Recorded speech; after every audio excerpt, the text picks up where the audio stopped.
สบายดีเด้อทุกคนมื้อนี้ก็เป็นมื้อว่างๆอีกมื้อหนึงเนาะข่อยสิได้พามาเบิ่งครูเซเนาะครูเซอยู่ทางบ้านนาทมนี่แหละครูเซข้ามไปทางบ้านนาทมเนาะนี่ตอนเขากำลังสร้างเด้อนี่เด้อถ่ายเอาไว้เบิ่งวัดมันแล้วเนาะน้ำลดลงพอได้ครึ่งฝั่งแล้วตอนนี้แต่ที่ว่าตอนมันขึ้นใหม่ๆนี่ป้าเด้อน้ำแห้งแล้วทางหลุมเนาะ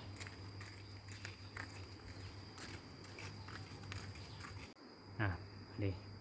อันนี้น้ำมันเริ่มลงแล้วอันนี้เนาะแห้งซ้ำนี้เนาะลงครึ่งฝั่งแหละยังแห้งอยู่ซ้ำนี้เนาะน้ำเต็มนี่จะสิซ้ำได้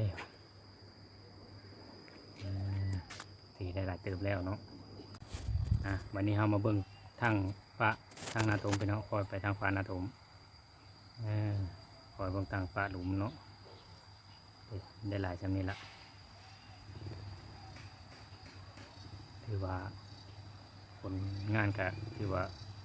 ไวสมควรเนาะเด็กเจ้ากำลังสร้างอยู่กำลังพากันสร้างอยู่แต่ว่าทางนี้ยังบ่ทันได้ถมดินขึ้นไปเนาะยังอยู่สูงอยู่ทางนี้ไต่ไปไต่มายังบ่ได้โลดเนาะถือว่าคนก็ยังพอแทนเอาไม้กายขึ้นไปเวลาข้ามไปหน้าเนาะก็ถือไปมาได้เนาะวันนี้เรามาเบิ่งเนาะตอนน้ำลดลงไปกายครึ่งฝั่งแล้วเนาะเบิ่งน้ำบนมันจะบุญขึ้นนี่เนาะน้ำมันจะแห้งแต่ว่าตอนนี้น้ำลดลงกายครึ่งฝั่งลงหลายเลยเนาะตอนน้ำหลายแล้วมันชีวิตเข้าใกล้เรายุ่งอยู่แถวฟ้าแคมฟ้านี้แล้วกับแคมฟ้านั้นเนาะก็เขาจะบอก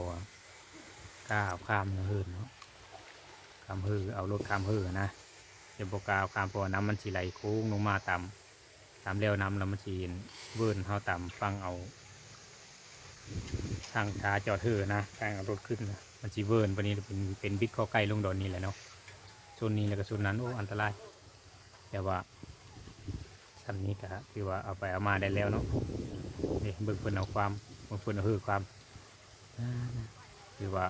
สำนานบ่ธรรมดาผู้คือความนี่แหละควายเพิ่นดึงคือน้ำมันซัดลงคอยซัดลงน้ำไก่ครึ่งฟังลงไปแล้วยังแห้งแบบนี้เลยพี่น้องเลยเนาะแต่กะความชำนาญเพิ่นเนาะโอ้สมเชยเพิ่นเอาข้ามไปข้ามมาแต่ละมือบ่แม่นน้อยเนาะ